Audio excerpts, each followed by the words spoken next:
Muchísimas gracias a todas por estar aquí. Soy Soledad Gutiérrez, directora artística de Centro Centro, y hoy estamos en uno de esos momentos que a mí me hacen especial ilusión, y es cuando nos encontramos con artistas participantes de los diferentes proyectos del centro que nos van a contar su trabajo.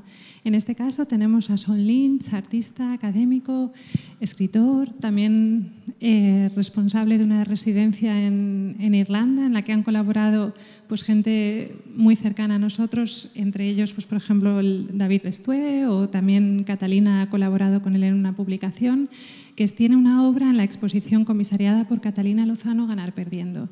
En su obra, él reflexiona sobre el vermiculado, y es un muy buen ejemplo. El vermiculado es ese ornamento que hay en la arquitectura en la que podía tener un origen animal, que es el recorrido que hacen los gusanos en la tierra, y a partir de ahí se podía haber convertido en un ornamento. Y me parece que es un caso muy interesante para hablar de la exposición, o como ejemplo de esas líneas de reflexión, pensamiento, trabajo que abre Catalina en la exposición. Y yo creo que es una oportunidad de lujo el poder tener a Son hablando de su trabajo. También agradecer al Ministerio de Cultura irlandés que haya apoyado la producción de la pieza, el viaje de Son a presentar el proyecto. Y nada, yo nos dejo, porque lo voy a disfrutar tanto como vosotras, con la presencia de Son. Muchas gracias.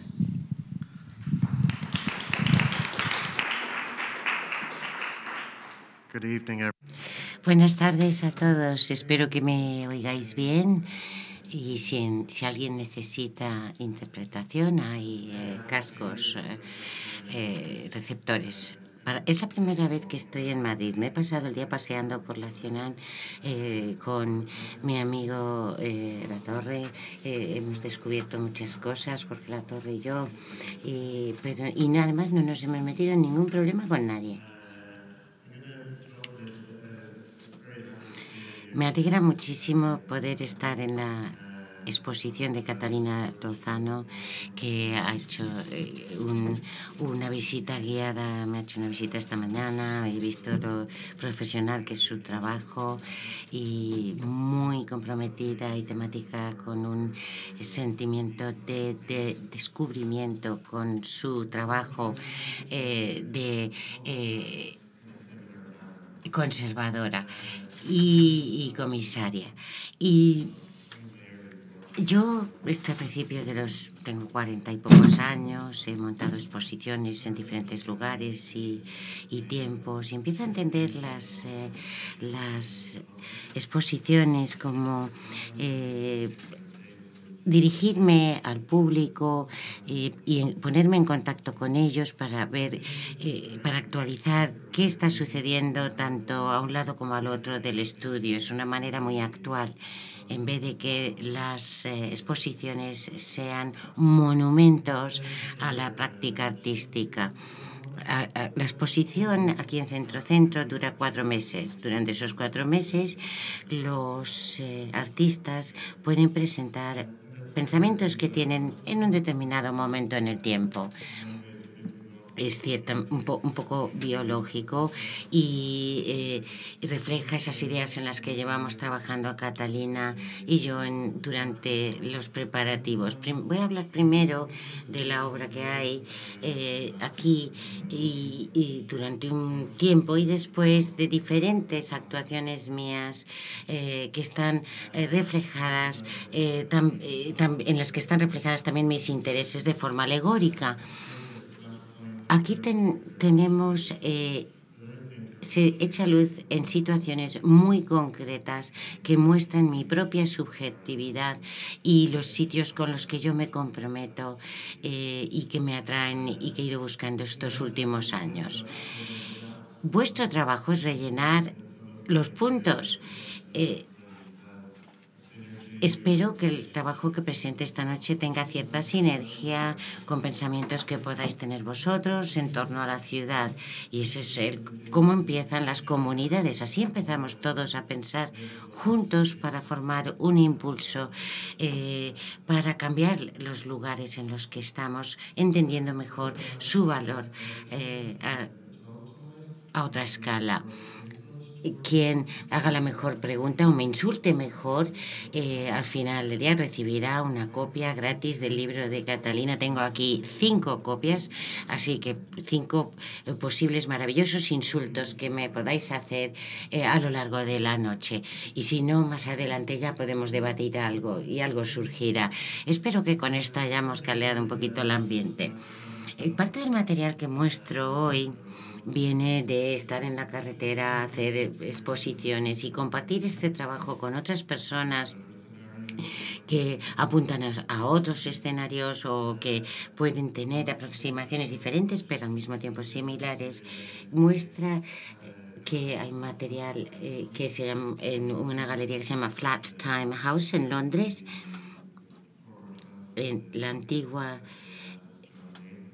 casa de John Layton, artista conceptual, que es ahora un espacio de exposiciones y que muestra además su arte, y también de la Bienal de Venecia del 2015, y cosas que no he mostrado en público nunca. Para mí, por lo tanto, es una charla nueva y yo mismo estoy luchando con el material. La imagen que podéis ver detrás de vosotros está de lo que está expuesto abajo, diseñado por el diseñador Wayne Daly, un irlandés. Patricia, al final, está reconocida por haber ofrecido obra de vermiculados en Madrid. Lo que mostramos es una arquitectura, una ornamentación, el vermiculado muy frecuente en el Reino Unido y en muchos sitios también, en Irlanda, en Alemania, en Norteamérica, en diversas ciudades, y se llama el vermiculado, como decía. Estábamos de broma antes para la traducción del vermiculado, porque podríamos decir vermicelli, pensando en la pasta italiana, y la raíz terminológica viene de la humilde lombriz. La primera ornamentación que existió en la civilización humana se encontraba en las chozas de barro. Cuando se construían, había lombrices en la tierra que salían y formaban estos dibujos, estos motivos de forma natural en el exterior de las chozas. Se podía ver su recorrido según se iba secando el barro al sol. El motivo, hay isomorfismo que empieza a ser reconocido en muchas ejemplos de arquitectura renacentista, en el boom de la construcción asociado con el crecimiento de las instituciones, el Estado, las cárceles, los bancos, la construcción de edificios en piedra, donde antes no existían necesariamente en términos de ornamentación. Las imágenes que se ven en pantalla son de Londres. Aquí es Whitehall, el centro de muchas actividades del gobierno en Londres, un sólido edificio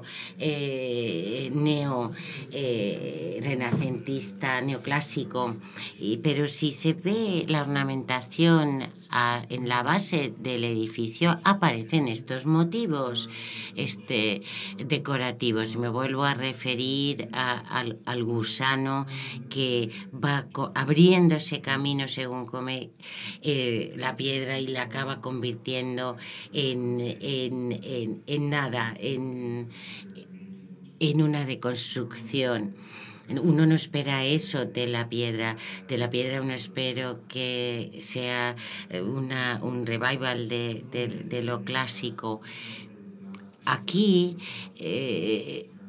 esta ornamentación sería lo último que se añade al edificio, y parece que podría ser condenar a la institución que lo aloja. Estas era lo que se llama el Cabinet War Room, las salas de guerra, Y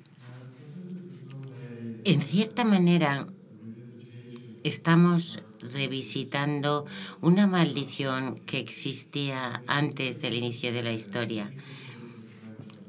Me interesa mucho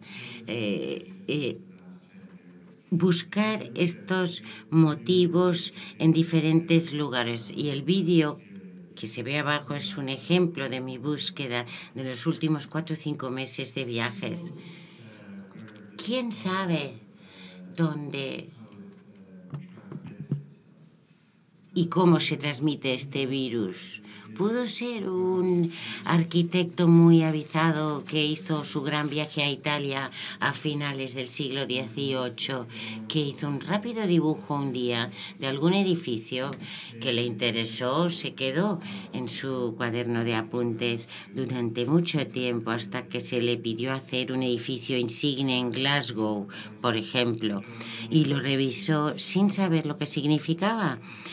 A él le gustó mucho este garabato que había dibujado de vacaciones, y el motivo mutó a una situación o escenario diferentes. Pudo ser el masón que se encargaba de las lápidas y pensaba que podía ser la venganza de los artesanos contra los arquitectos que le mareaban con sus planos todos los días, y podía alejarse del edificio sabiendo que había dejado su huella de maldición, sabiendo que volvería a la ruina y a la piedra, que todo lo que se había construido volvería al polvo. Y también podía haberse dado el caso de que hubiera un edificio en la calle más arriba que a todo el mundo le interesaba, y todo el mundo copió ese dibujo sin saber el simbolismo heredado en el mismo, muy típico de cómo puede mutar y cambiar un virus. Voy a dar un par de ejemplos de situaciones en las que este motivo arquitectónico puede encontrarse hoy en día. Aquí, cerca de Trafalgar, la plaza de Trafalgar en Londres, siempre que queráis ir al Palacio de Buckingham a ver a la reina, uno se tiene que enfrentar a pasar por debajo de estos bloques de piedra vermiculados, en mi opinión, muy peligroso pasar en coche debajo de esas columnas que pueden caerse simbólicamente en cualquier momento. Y si a uno le gusta ir al Instituto de Arte Contemporáneo, LICA, aquí hay unos paneles en su fachada de nuevo vermiculados. Ha aparecido también allí el gusano, y este es el Museo Wenrick en Washington DC, a unas 600 yardas de la entrada a la Casa Blanca. Este motivo vermiculado tuvo que ser, de hecho, reparado en los años 70 del siglo XX porque empezó a corroerse y pudrirse la piedra. Habían utilizado una piedra calcárea fuera de Washington DC, que fue muy débil, y la sustituyeron con una piedra sintética que después, una vez más, tuvo que ser sustituida a principios de los años 90. Es el único ejemplo de este modelo en reparación con andamios. Es un simbolismo de cómo puede evolucionar realmente hacia la descomposición. Y aquí tenemos la bolsa irlandesa en Dublín, con un motivo algo más agresivo y rústico, y me pregunto si no hubiera sido más inteligente si los ocupantes del edificio, un banco en el 1860, que se convirtió en 1966 en la bolsa irlandesa, si se daban cuenta, si se hubieran dado cuenta del simbolismo o la maldición que podía suponer en su descomposición con su crash de 1908. Y aquí una vez más se ve como el gráfico sube y baja. Sí, a lo mejor quizá habría que resaltarlo mejor si los arquitectos lo hubieran dejado más claro y no se hubieran expuesto a tantas especulaciones como las que se enfrentó en el 2008, antes del crash, la bolsa. Kirsten Ross escribió el libro maravilloso La emergencia del espacio social, ligando a Rimbaud con la Comuna de París y el desarrollo y la comprensión del neomarxismo, de la espacialidad en torno a París en ese momento, que puede ser una forma para que entendamos la relevancia de nuestra urbanidad y nuestra participación. Ella, de lo que habla, es de un tiempo muy concreto del siglo XIX, en el que las escuelas de arte, de bellas artes y las escuelas de ornamentación en todas partes y en cualquier ciudad estaban en pleno auge. Como sabréis, del tejido urbano de Madrid, mucha gente salió de las academias desde entonces y no se convirtieron en artistas, sino en artesanos, y empezaron a embellecer nuestras ciudades en Madrid y en todas partes. Fue un momento muy concreto de la historia que también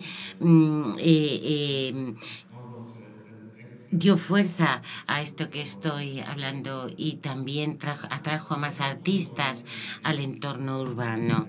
Y quisiera hablar de una pieza sobre el vermiculado. En Vancouver, en el 2016, hice algo relacionado con el papel de los artesanos en situaciones más contemporáneas, en términos de las presiones a las que se someten los artistas para identificarse con el entorno urbano. Me interesó mucho en la Universidad de Arte de Melicar, en una fase de transición entre salir de un lugar del centro de la ciudad que se había gentrificado, ya no tenía necesidad de estar allí esa universidad, y se trasladó la universidad a otro lugar que necesitaba ser gentrificado, y por lo tanto se instrumentalizó el arte para esa gentrificación. Este es un plan de especulación que relaciona el arte con la empresa y con hacer visible el trabajo. Dura 7 minutos, pero tiene sus subtítulos. Gracias a Catalina Luzano. Os lo pongo.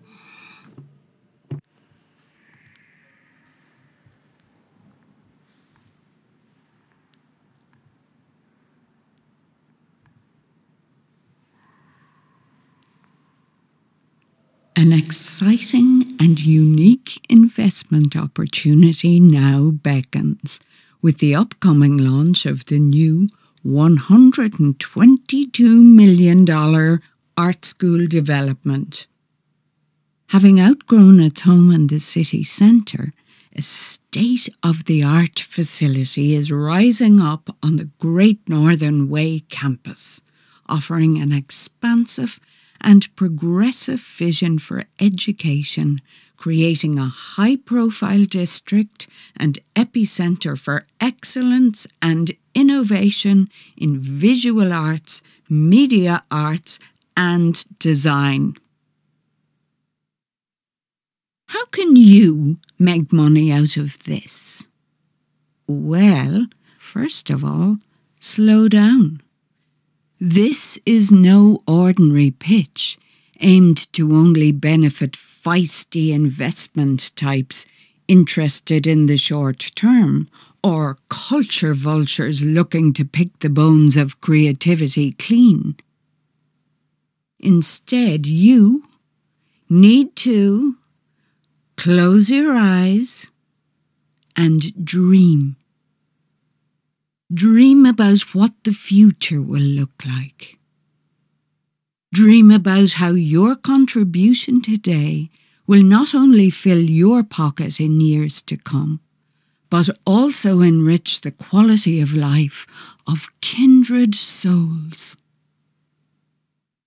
Chairs, stools, tables that sculptures have been made upon, surfaces where sketches and experiments in colour were born, instead of being dumped during the university's transition, will be moved to a secure storage facility. Your initial investment will pay to conserve the furniture in an out-of-town depot, with many other art schools worldwide now finding new synergies and upgrading their facilities, we'll acquire their leftover furniture too. Then, when the time is right, we'll release these special and by then unique objects to the vintage market. According to surveys, many students of today's art schools keep working hard, get lucky breaks and opportunities, and find paid jobs in the creative industries and such. Others remain free spirits and remember art college as a time of joyous experimentation in the studio and beyond. The objects we now safekeep will, in the future, help them all acknowledge those formative years, that wonderful painting elective, that time of pouring plaster into a mould and excitedly taking it apart to see the result, that seminar when they knew they had now outgrown any of the advice lecturers were liberally dispensing. Our special range will be made available at prominent furniture showrooms in premium locations throughout the Western world to evoke those heady days. Some of today's colleges still pride themselves on their critical studies and art theory departments. Our product range will have a place for such exploratory thoughts. English conceptual artist John Latham, known for his complex and elaborate theories, labelled institutional education as the mental furniture industry. By this he meant that school is just a way of filling our minds with conventional facts and methods, all the time deferring and refusing the possibility of a radical act. So, as you imagine sitting down on one of these chairs in 40 years' time, think about all the social conditioning we will have to face between now and then.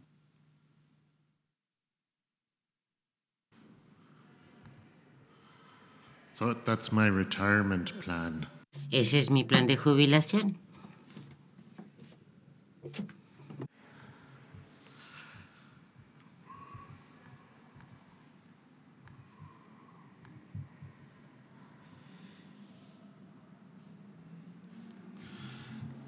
I kind of want to continue talking about this notion.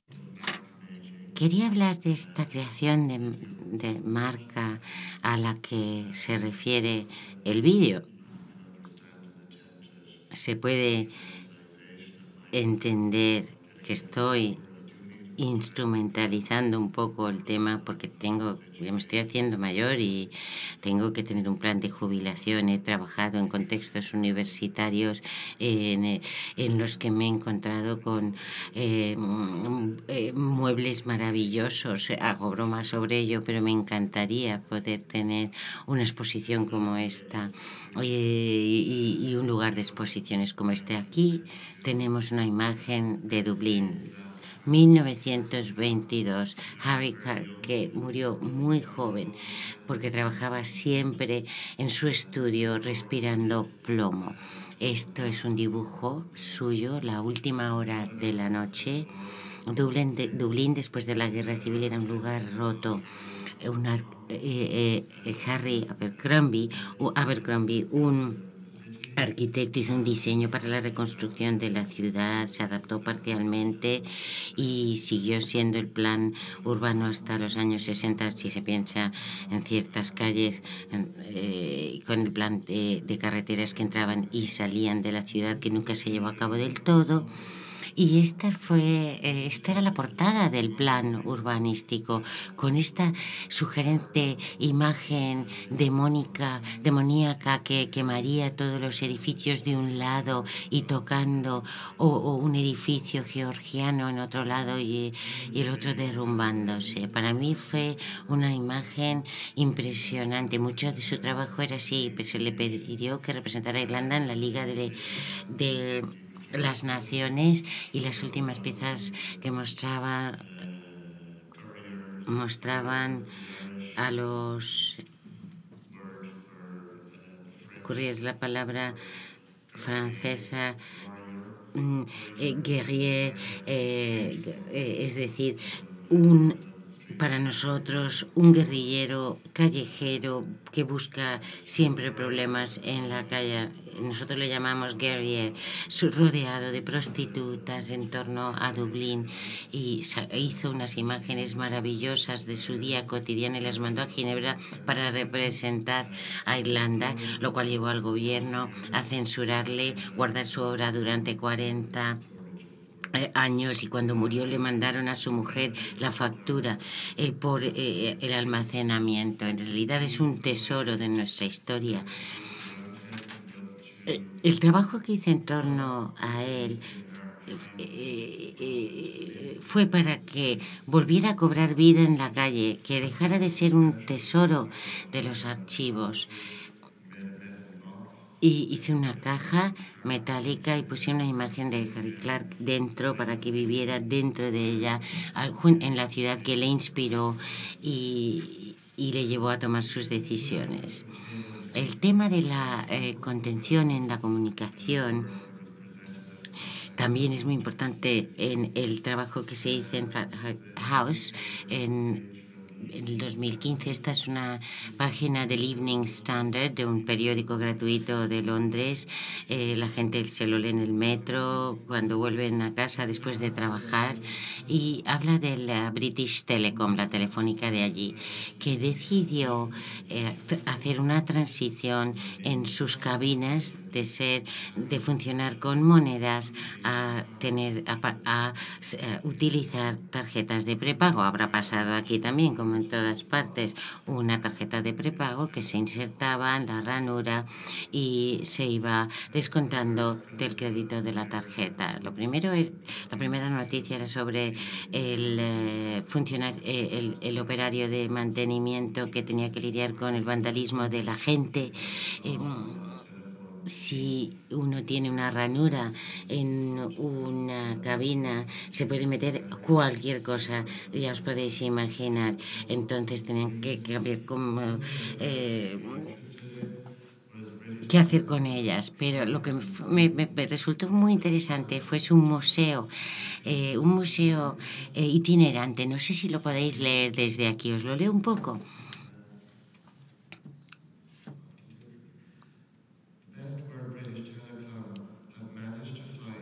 Los de British Telecom han conseguido describir lo que la gente hace a sus cabinas públicas, vandalismo, pero eso no es del todo correcto.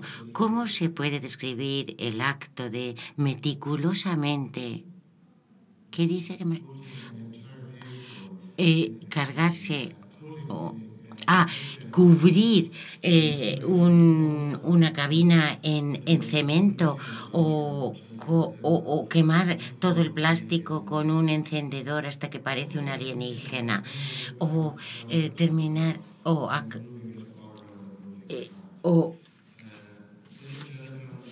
llenarla de harina, de un saco de harina. British Telecom reaccionó con una exposición itinerante que llevaron por todos los colegios de Gran Bretaña para que vieran el grado de vandalismo, para que aprendieran a no hacerlo jamás. Yo he buscado mucho por todas partes, he removido cielo y tierra para encontrar más pruebas de este museo itinerante. Os podéis imaginar cómo fue la conversación en la mesa del consejo en los años 80. Si les mostramos los casos más extremos de vandalismo a los niños, se darán cuenta de lo que no deben hacer en el ámbito público común, o también British Telecom después se convirtió en una entidad privada y tuvieron que esconder ese museo en lo más profundo de sus archivos. Y yo creo que seguramente prepare una exposición sobre estas cabinas telefónicas en el futuro. Estoy convencida de que estas cabinas pueden estar en los jardines de algunos de sus empleados y podemos volverlos a traer a la vida. Y este vandalismo y destrucción del dominio público es algo que se ha debatido, se ha entendido en los círculos artísticos durante mucho tiempo.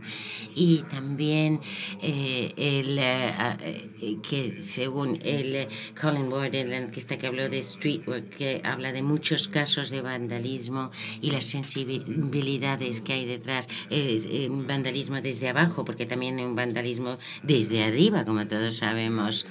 Y ahí hay un campo de investigación abierto para mí.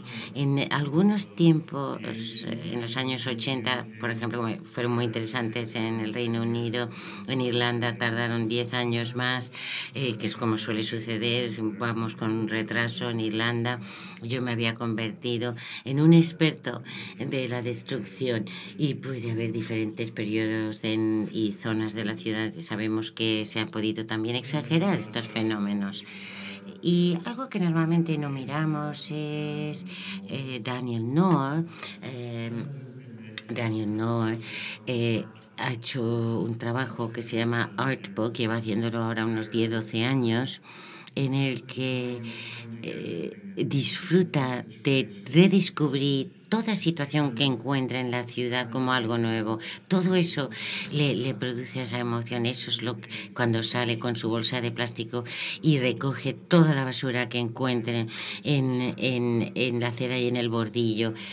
Tiene con él su grabadora y cuando ve esa grabadora en la que registra todo lo que ve en la orilla de la carretera, a él le gusta llegar a las vidas de la gente, de sus historias. Ha coleccionado toda esta basura y ha hecho libros preciosos en los que mete esta basura, los comprime en prensas industriales y produce un resultado. Es un artista que es un buen hombre, además de un magnífico creativo. Aquí está en Londres, en la parada del bus turístico, y cuando cruza la gente, él va a recoger todo el oro que dejan detrás.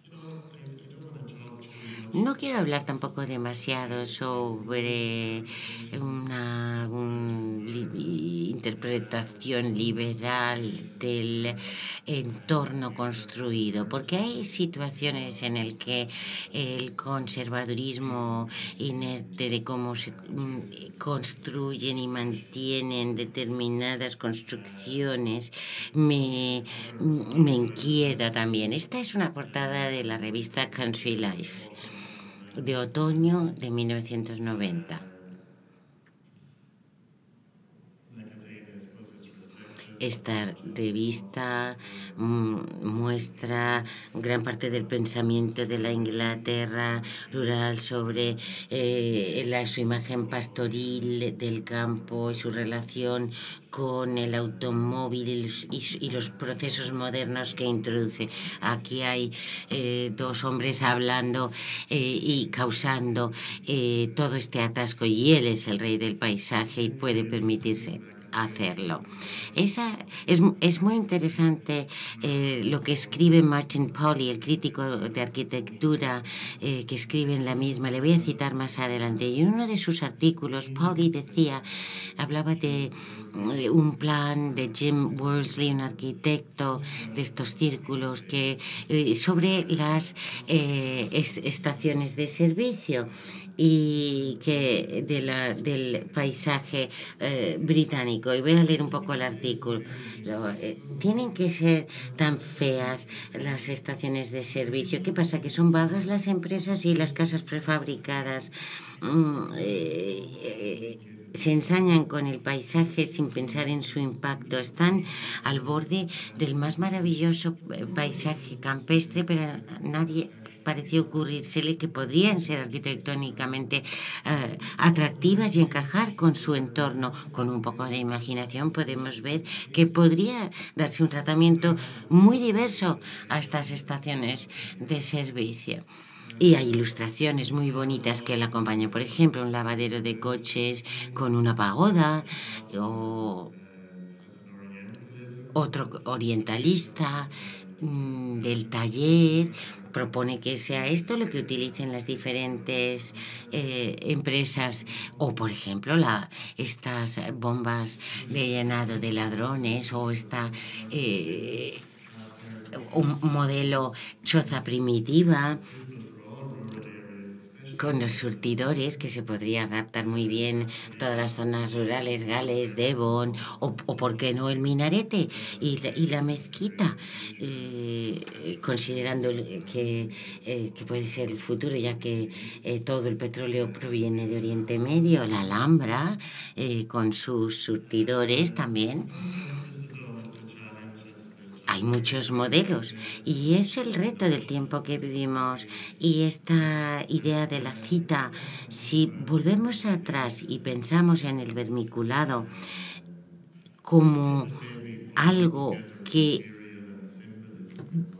aúna el simbolismo y con el material, quería ofrecer este contrapunto con los argumentos de estas gasolineras, según Holly, y que sugiere que con la idea de la iconografía y el simbolismo tal como lo vemos hoy, la gasolinera es el objeto último, aúna el material y cómo debe entenderse el material desde la perspectiva visual de una forma muy conectada.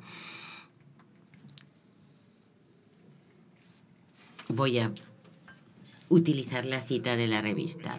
El libro, que creo que es muy importante, de Holly, se llama Arquitectura Terminal y estudia la arquitectura del crecimiento de Londres en los años 60 con los rascacielos que él sugiere ahora ya han quedado obsoletos porque las situaciones reales son la arquitectura terminal de los bordes de la ciudad, los aeropuertos, etcétera, todo lo que va en esa forma expandida de nuestro concepto de la arquitectura. Todas las gasolineras son aparentemente sencillas, pero son estructuras tridimensionales sofisticadas. Durante muchos años han evitado el virus antitecnológico de la arquitectónica, utilizando los recursos de diseño de la industria automovilística y todo el uso de los plásticos derivados del petróleo, que es de donde se originan, como los icebergs. Casi todas las gasolineras están escondidas. 60.000 litros de gasoil, de gasolina bajo tierra, sobre los cuales están los surtidores, los voladizos, los lavaderos y los pequeños talleres. Es esta configuración de arriba y abajo que hace que sea bastante fácil cambiar esta parte que está encima de la tierra con otro con otro chasis. La diferencia es que no solamente está esplanada, tiene piezas que son principalmente de plástico, o sea, de petróleo, que es lo que vende la empresa. Es el ejemplo perfecto de la observación de Saint-Exupéry de que toda máquina perderá su identidad en función. La estructura y la mercancía vienen ambos de la misma fuente, y es como si en una casa con calefacción central de gas estuviera construida con gas. Una gasolinera es un ejemplo de magia química realizada con espacio, energía, información y nada más. Una de las ideas muy concretas y particulares que la industria, con asociaciones libres que me permito hacer según hablo, es la empresa multinacional Biola, que estoy convencido de que aquí en España también recogerá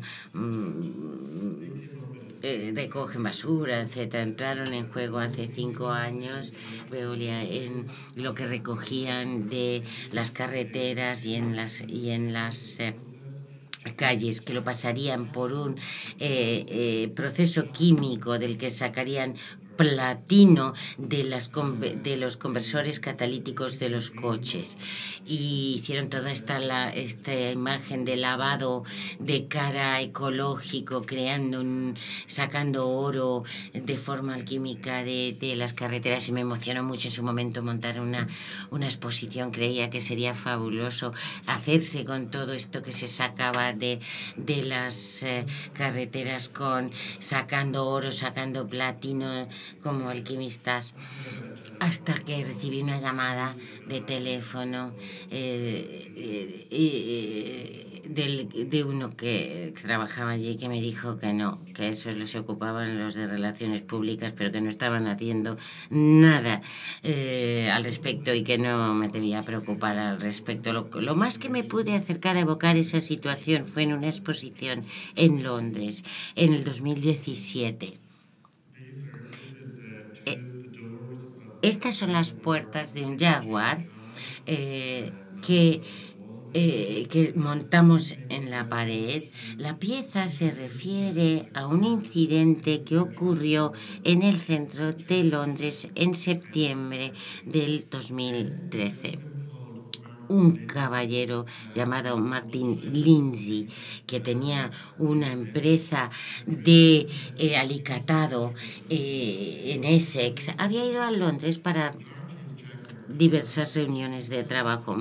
Aparcó su coche en el centro de la ciudad, fue a sus reuniones, y cuando volvió se encontró con varias personas mirando el lateral de su coche, y uno se dio la vuelta y le dijo: yo no sé lo que va a pensar el dueño de este coche cuando lo vea. Martin Lindsay se dio la vuelta y dice: yo soy el tío dueño del coche. Lo que se ve aquí es una recreación de lo que ocurrió ese día.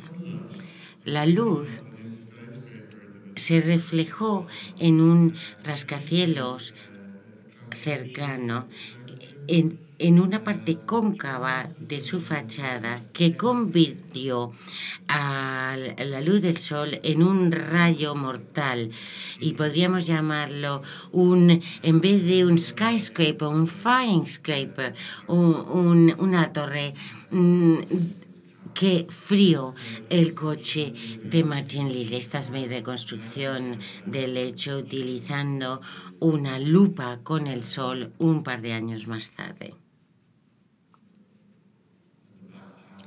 Y aquí también el panel trasero. El edificio culpable se conoce en Londres como el walkie-talkie.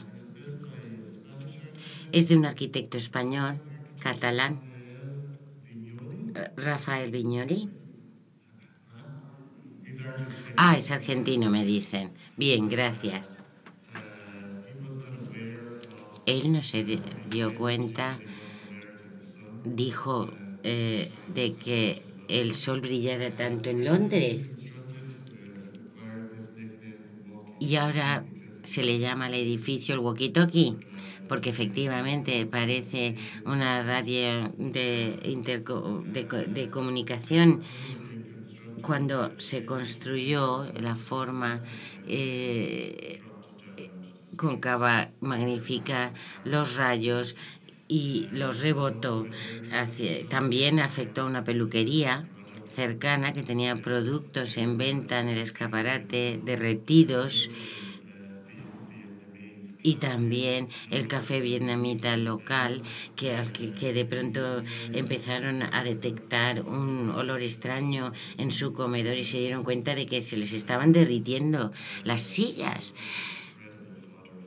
Todo esto magnífico alimento para los hambrientos periodistas. Hubo quien sacó una sartén y empezó a freír huevos para dárselos al público que pasaba. En cierto sentido, esto no es un edificio. La herencia en particular de con su rayo mortífero dirigido a los ciudadanos y a los edificios, se basa más en lo que se entiende como arquitectura high-tech, más allá del núcleo urbano, y se parece más, digamos, a un buque de guerra. ¿Cómo se construye un buque de guerra? la violencia de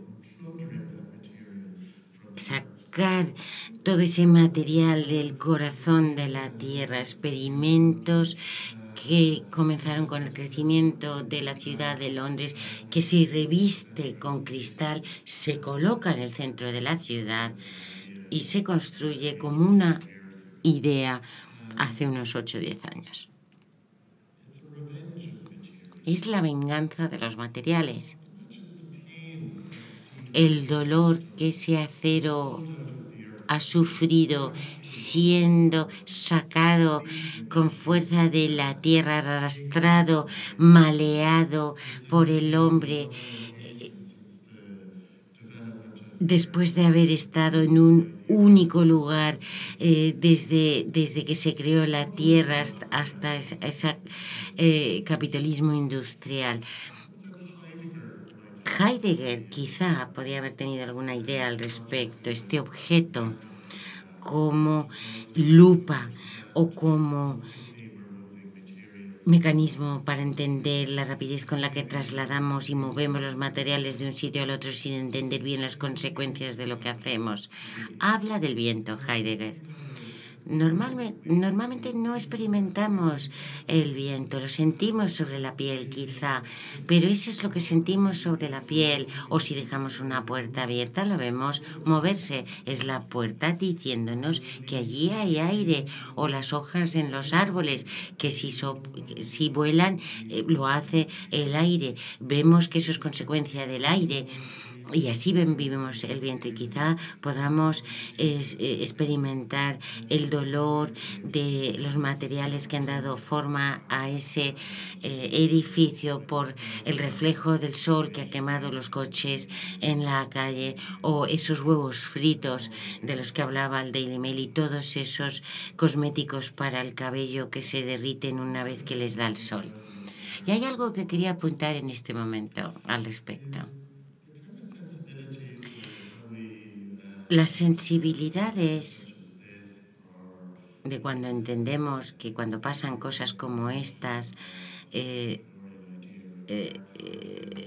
como una idea de espíritu emprendedor en las escuelas de bellas artes, o entender la iconografía de un artista irlandés que ha muerto hace mucho, o el proceso de vermiculado. Todo esto podrían considerarse ideas muy triviales, poco profundas, que están en las afueras de lo que conocemos que puede ser la forma de nuestra vanidad. Yo soy creyente y este es uno de los motivos por los que hago público este material.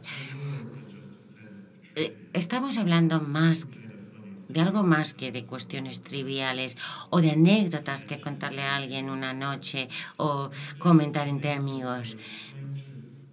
Yo creo que al intentar entender estas cosas, intentar agruparlas en nuestra área común de investigación, pueden convertirse en algo más que eso y explicar cuánta maleabilidad existe en la forma urbana y sus versiones extendidas de los últimos años. Es verdad que mi investigación tiene muchas carencias, pero solo tengo una vida y estoy luchando por colmarlas. Y la espiritualidad que debemos intentar encontrar en un paisaje urbano no es algo que nos viene dado desde arriba, desde una institución de los que desde arriba en sus estructuras hegemónicas con las que nos encontramos todos los días nos imponen. La espiritualidad viene de 1001 maneras y tareas que tenemos que llevar a cabo todos los días, y las situaciones como esta son flashes de esto. Hay quien habla mucho del curso de la producción en el espacio.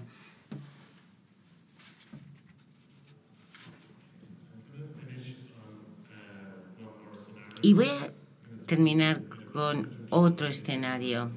Voy a hablar un poco de ello y luego voy a mostrar el vídeo.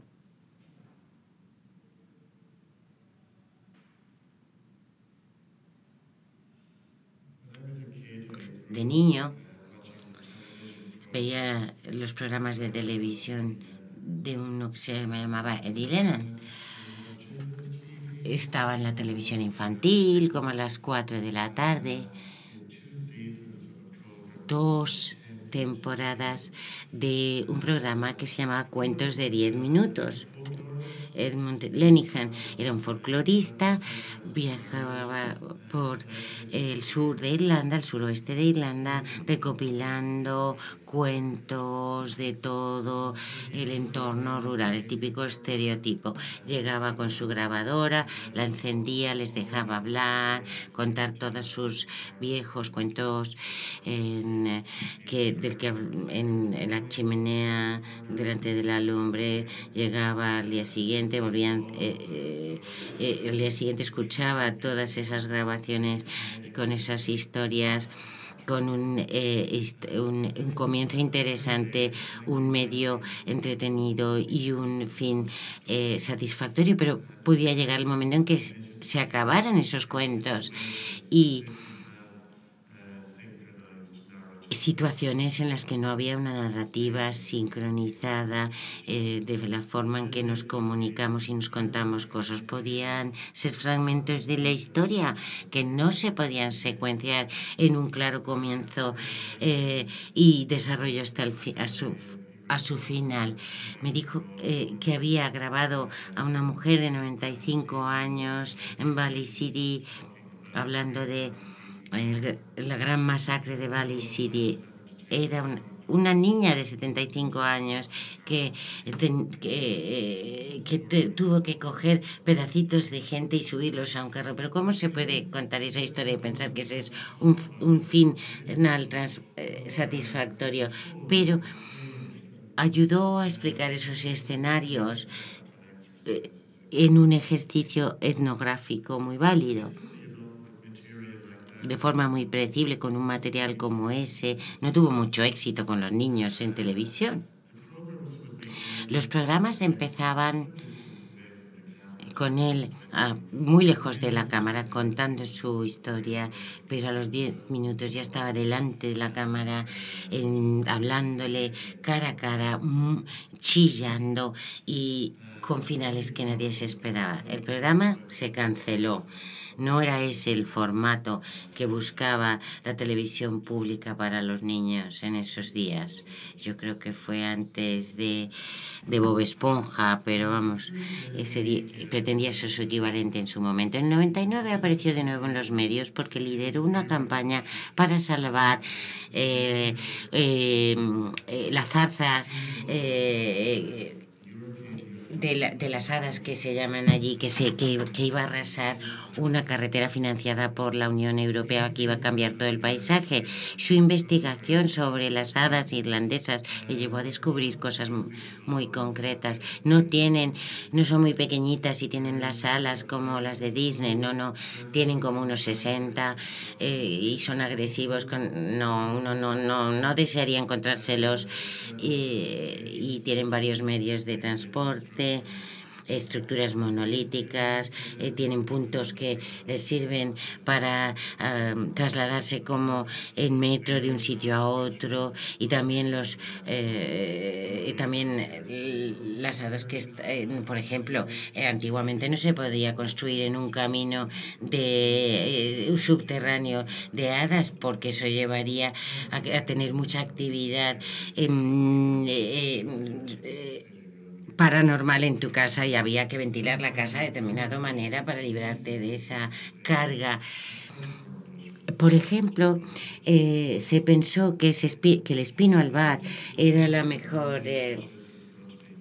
era el lugar de encuentro de estas hadas. Él lideró una campaña contra la carretera diciendo que una vez que estuviera allí la carretera y no existiera el arbusto, las hadas se vengarían con la carretera y morirían muchos conductores. De estos hizo reflejo la CNN y otras cadenas internacionales y consiguió que la carretera rodeara a este espino albar. Luego sigue la segunda fase de construcción de esa carretera. Y para dar un poco más, os quiero dar un poco más de contexto de la cultura de las hadas. Existe porque Irlanda es una colonia. Nadie sabía qué ocurrió a ese hombre al que le dio un patatús. Pues debieron de ser las hadas las que se hicieron con su cerebro. No se pensaba que fuera un ictus. El valor demoníaco de esa cultura busca explicaciones para muchas cosas. No es porque sea un sistema de creencias según el cual regimos nuestras vidas hoy, no. Es un vestigio de un vermiculado que nos llega hasta ahora. ¿Qué os parece? ¿Tenéis alguna pregunta sobre las hadas? Ahora es uno de los grandes fracasos del artista, no poder nunca representar perfectamente una catástrofe, pero hay que intentarlo y a eso apunto en este vídeo.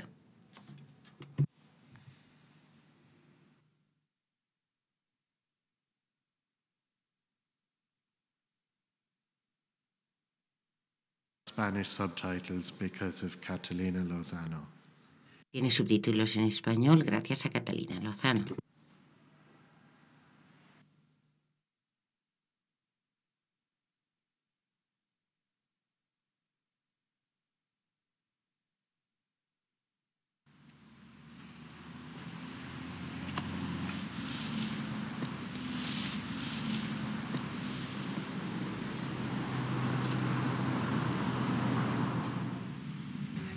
For 23 years I was working in Limerick, and twice a day, going from Crusheen to Limerick and Limerick back to Crusheen, I used to pass this place here. And at that time, in the 70s, 80s and 90s, there was no new road. The landscape was straight up from the Fergus, open fields, and this place where I'm standing now was up on a height, have to believe it now, and it was called Lynch's. That crag was this bush, what is now known as Latoon Fairy Bush. And I had heard the story. I used to notice the bush, of course, every day, because you couldn't but notice it. There it stood on its own up at the top of the crag, kind of a landmark, windswept kind of bush because of the wind up from the Fergus estuary. And I always thought there's something strange about that, because it was a lone bush, and I always heard from old people, a lone bush, a shkach. Well, why is it alone? So I made inquiries. And a man over there, dead now, he finally told me the story about it, that this was no ordinary bush, indeed anything but. And he said that he had heard it from the old people before him, and he was a man in his late 70s when I knew him. He said that he had heard from the old people that this was a special bush in the sense that it was where, when the fairies of Munster would be fighting the fairies of Connacht, and remember, the Irish fairies are always fighting among each other, they're very belligerent, townland by townland, parish by parish, county by county, province by province. But the big battles, the important ones, like the ones between the provinces, when Munster fairies would be fighting the Connacht fairies, this was the bush that they'd gather around. And when they'd be all in, off they'd go, off through the sky into Connacht, to wherever the battle would be taking place that night, and they'd fight their battle, and as he said, sometimes they'd win, sometimes they'd lose, but no matter, win or lose, they'd have to come back here again to collect the number of them that were left, and now they'd be coming back and dragging their wounded and their dead with them, because remember, the fairies can kill each other. We can't kill them, but they can kill each other and wound each other. And when all of them that were coming in, that were returning, had come in, the leader, if he was still alive, he'd survey his troops for the night, and he'd say, right lads, home, and they'd scatter out into all the forts of Munster again. And the old man that told me the story, and this was the story that saved the bush in 1999 originally, from all the mess that you see going on around here now, within a radius of maybe 10 or 12 yards of this bush, he used to see on the ground, the grass had been shot that time because it was grazed by cattle. He used to see on the ground these lumps of stuff, as he called it, like liver. He said it had the consistency of liver. I remember him telling me that, except it was greenish. And immediately he'd know that on the night before the fairies had been fighting. Because, of course, they're not human, they haven't red blood, but their blood is greenish. So whatever the old man saw, and he was an unlettered man, an ordinary man, I'd say. He never went beyond primary school probably, but a very knowledgeable man. He kept his ears and his eyes open. He wasn't stupid anyway.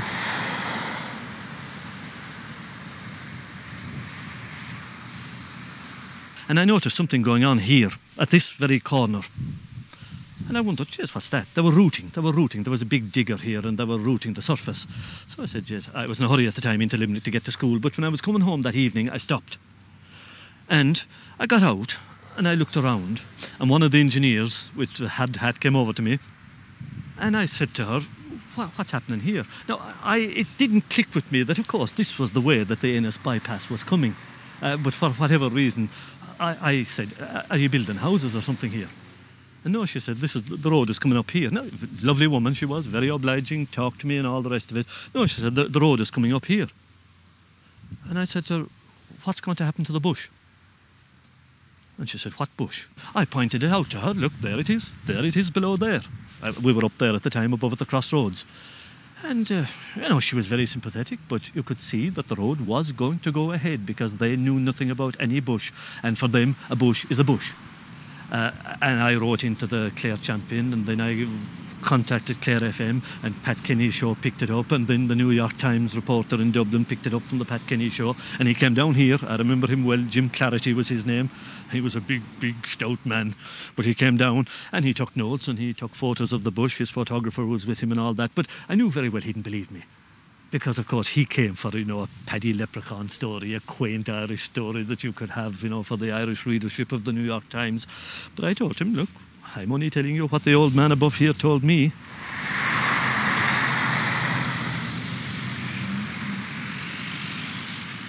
They put the road around it. Not around it. In fairness, they just landscaped it into the side of the road, as you see there. They just didn't interfere with it, which they could have, and they didn't. Now, here we are, 7 years later, and look where we are. And here is the bush, right in the track of a road coming up there behind it. Now, I don't know why, because there is one road, there is another monstrosity of a bank, like a railway embankment there on our left. And here is the bush, but behind it is what looks to me like a road being cut right up. And here it is, look at the tracks coming right outside the palisade. What are they going doing? You don't interfere with a fairy bush, you don't interfere with a fort, and you don't interfere with a fairy path, if you have any sense. And who wants to bring the lads and what they can do on yourself? Because what chance have you against them when you can't see them and they can see you? If this was demolished in the morning, everybody would say, oh Lord, wasn't it a terrible pity, and Lord, why didn't we do something? But meanwhile the bush would be lying there going rotten. It'd be too late. And what I'd be afraid of, and this of course is the part that people would laugh at, what about the motorists that would have to pass here afterwards? What about them? This is not a bush that should be bulldozed lightly, just for the sake of a road. Just look, we'll always have roads. And the more roads we'll have, the faster we'll go. To get to where? To another traffic jam down the road? Or to get to our bloody cafe to have our cappuccinos? Or what? To talk nonsense with our friends through our mobile phone, blah, blah, blah, blah. But you lose the stories that mean something, that can tell you something about life. We'll always be going someplace. And look, in the end of all, where do most people go? No place.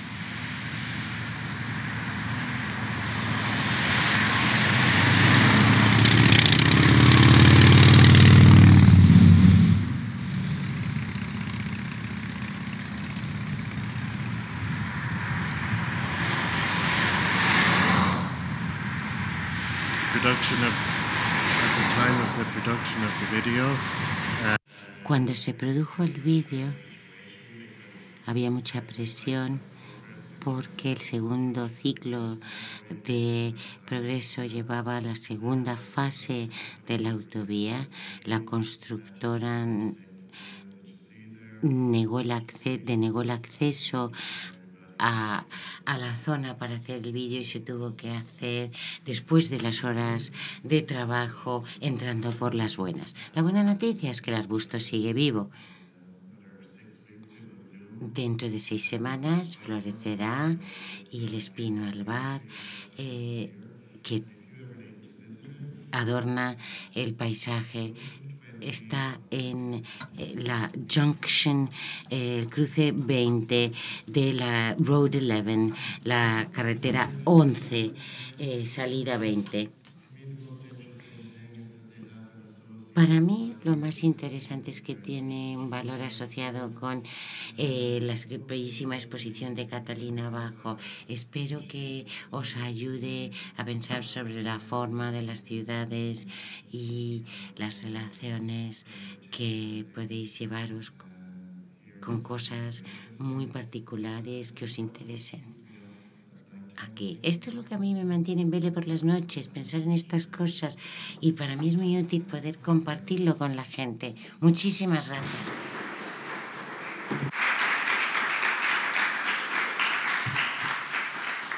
So remember, it's free, but Bueno, pues aquí tengo aquí unos ejemplares gratis a cambio de unos insultos. Es el momento.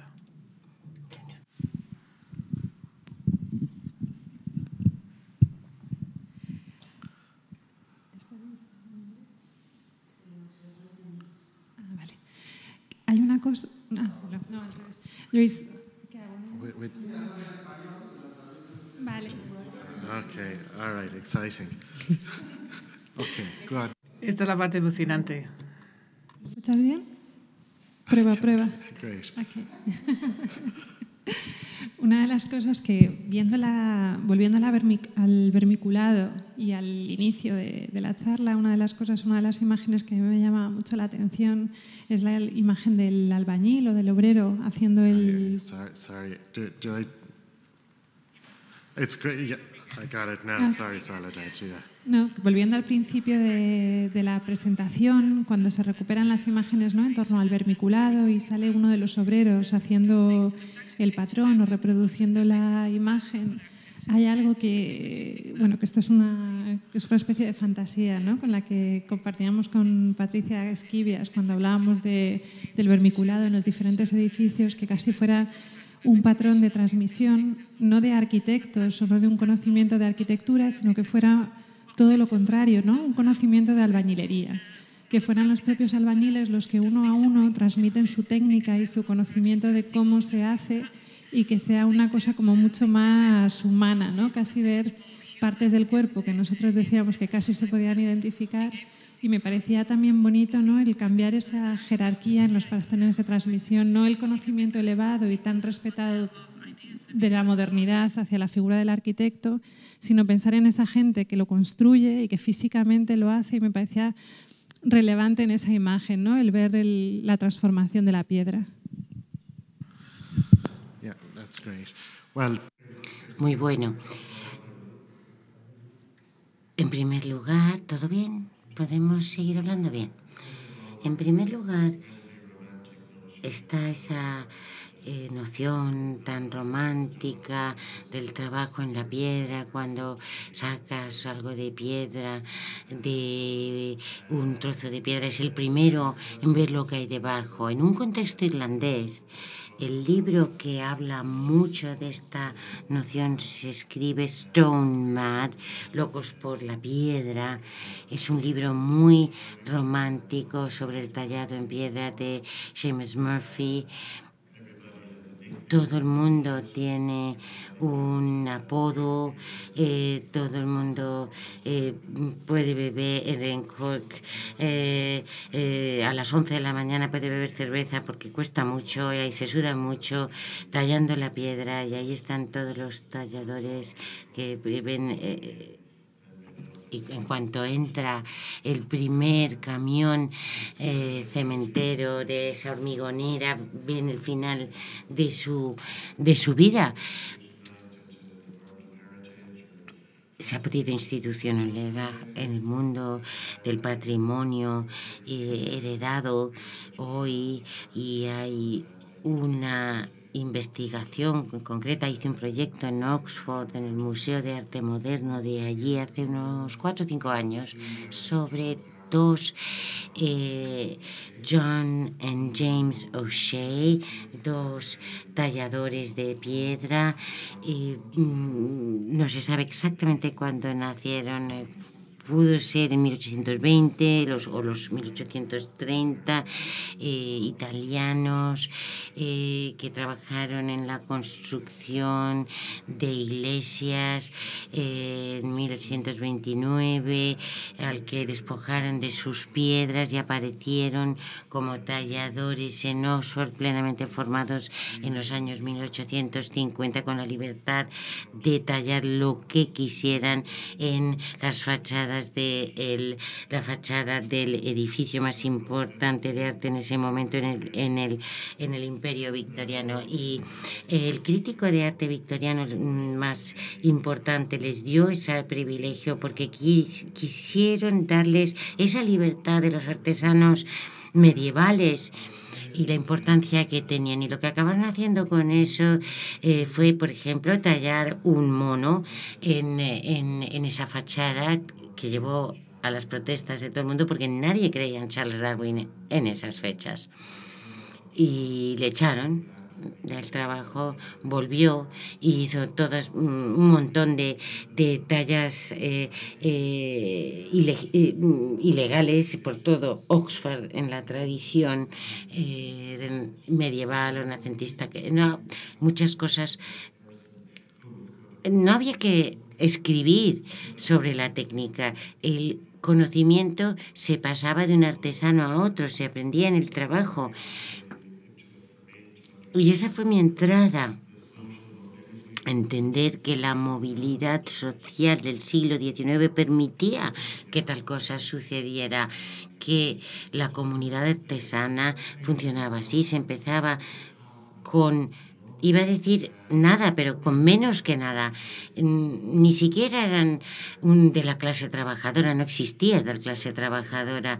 Habían sobrevivido la hambruna y acabaron siendo la diana de la atención de la Inglaterra victoriana, y se les pagaba 20 euros al día por su trabajo, pero podían hacer lo que les diera la gana en el espacio público. Y sí podían, como los artistas hoy día, se puede hacer cualquier cosa. Solo hay que ponerse a hacerlo. Este tipo de comparaciones se utilizan para pensar en las constricciones que tenemos ahora. Antes había otras libertades, otras posibilidades para la gente en el ámbito público. Cada vez hay menos. Y esto quizá forme parte de la tecnocracia con la que nos encontramos hoy en día. Thanks. Gracias.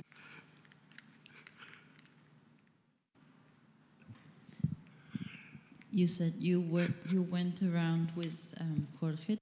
Has dicho que has estado con Jorge hoy haciendo una especie de visita guiada, ¿no? No sé, cuéntanos qué has aprendido en tu recorrido, tu paseo. Bueno, qué pregunta más buena. Tengo que explicar primero, en primer lugar, que es la primera visita que hago aquí a Madrid, así que estoy intentando entender, comprender la ciudad, y lo estoy haciendo a través de David Pastule, porque conozco bastante su obra y he estado con él cuando él ha estado creando sus obras, y es un artista terriblemente importante para pues un sitio como este, como un país, como un continente como este, porque se puede visitar tantas ciudades, tantos lugares, y nadie entiende como él el entorno construido. Así que estoy todavía intentando pues canalizar hacia adentro mi idea, mi noción de David, para que se vaya revelando la ciudad trocito a trocito. Así que quiero pues simplemente comentarte. También hemos estado en su exposición hoy, maravillosa, sí. You know, and that's maybe. Bueno, y quizás puede ser una buena manera de reflexionar sobre situaciones, las ciudades. A veces en nuestro primer encuentro con la ciudad pues, es el encuentro con la marca, ¿verdad? Y las autoridades municipales de la ciudad dedican tanto tiempo, tanta energía, tanto dinero a la comercialización de la ciudad. Pues te bajas del avión y eso es con eso te encuentras, ¿no? Que tienes que pues pelearte con esa situación, lidiar con esa situación, y es buenísimo poder pues olvidarte de ese tema pues y simplemente dedicarte a la educación, la cultura, pues, y bueno, pues la respuesta no ha sido pues un poco así ocurrente, sino es la verdad lo que comento sobre David. A ver los insultos, a ver cuándo me tenéis que insultar.